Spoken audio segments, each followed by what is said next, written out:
কথাগুলো মন দিয়া শুনবেন। একবার একটা লোককে জঙ্গলের ভিতর একটা সিংহ তাড়া করতেছিল। লোকটা দৌড়াতে দৌড়াতে একটা কুয়ার সামনে গিয়ে দাঁড়ালো। কুয়াতে এক ফোঁটা পানিও ছিল না। লোকটা তবুও বাধ্য হয়ে চোখ বুজে ওই কুয়াতেই ঝাঁপ দিল। লোকটা কুয়ার একদম নিচে যাওয়ার আগেই কুয়ার একটা রশি সে হাত দিয়ে ধরে ফেললো। লোকটা রশিতে ঝুলে থাকলো।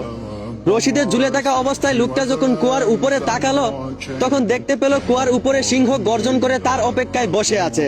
লোকটা যখন তারপর কুয়ার নিচে তাকালো, তখন লোকটা দেখতে পেল নিচে একটি বিশাল বড় সাপ মুখ খোলা রেখে অপেক্ষা করছে, যেন লোকটা নিচে পড়লেই তাকে গিলে খাবে।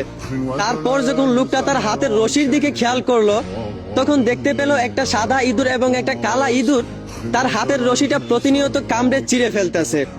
লোকটার ঝুলে থাকার সময় তারা শেষ করে দিচ্ছে। তারপর হঠাৎ করে লোকটা খেয়াল করলো তার সামনে একটা মৌচাক। লোকটা কি মনে করে যেন মৌচাক থেকে একটু মধু আঙ্গুল দিয়া খেলো। কেন জানি না লোকটার কাছে মধু এত পরিমাণ মিঠা লেগেছে যে লোকটার সাথে সাথেই তার উপরে যে একটা ভয়ঙ্কর সিংহ, তার নিচে যে একটা বিশাল বড় সাপ, তার হাতের রশি যে দুইটা ইঁদুর কামড়ে চিড়ে ফেলতেছে, তার ঝুলে থাকার সময় যে শেষ করে দিচ্ছে, লোকটা নিমিষেই এইসব ভুলে গেল। সাথে সাথেই লোকটা মধুর প্রতি আসক্ত হয়ে গেল। ঠিক তখনই লোকটার বিপদ একদম নিশ্চিত হলো। লোকটার জীবন ওইখানেই থেমে যায়।